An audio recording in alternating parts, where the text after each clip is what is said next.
Alex. Ja, det går godt. Om dig? Ja. Du er stadig med på, at vi skal hænge ud på fredag, ikke? Jo, fedt. Okay. Ja, nu skal vi høre. Så I ringede egentlig bare for at sige, at jeg har fundet et lommeur.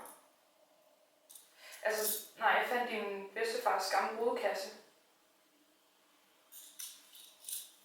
Ja, det er bare, der er ikke noget mærkeligt ved det. Nej, jeg sværger. Altså, jeg ved ikke hvad, men det er bare, hver gang jeg kigger på det, så får jeg bare sådan en underlig fornemmelse. Jeg gider det, jeg er ikke paranoid, hvad du er. Okay. Ja, det er fint.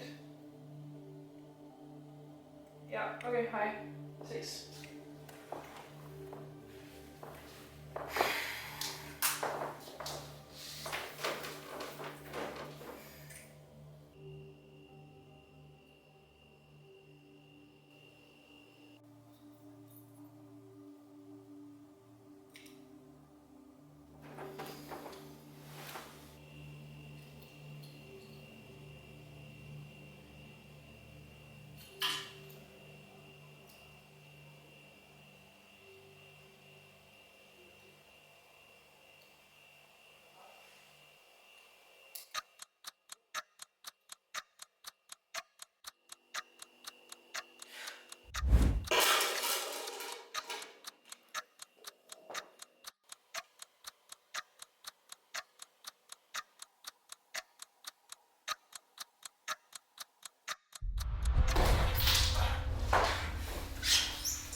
Velkommen til voicemail.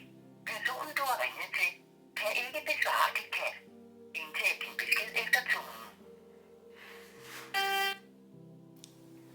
Hey Alex. Jeg vil egentlig bare ringe for at sige, at jeg kan ikke komme på fredag. Du kommer nok ikke til at tro, hvad det er, jeg har at fortælle dig, men det er vigtigt, at du hører efter alligevel. Det lommeur, jeg fandt. Ja, det er så en tidsmaskine. Og jeg ved godt, hvor skørt og langt ud det lyder, okay, men før du begynder at rulle med øjnene og lægge røret på, så skal du vide, at der snart vil bryde en 3. verdenskrig ud. Der var opstået en modstandsgruppe kaldet Ravnetroppen. De går klædt i sort fra top til tå. Og de skjuler deres identitet med masker.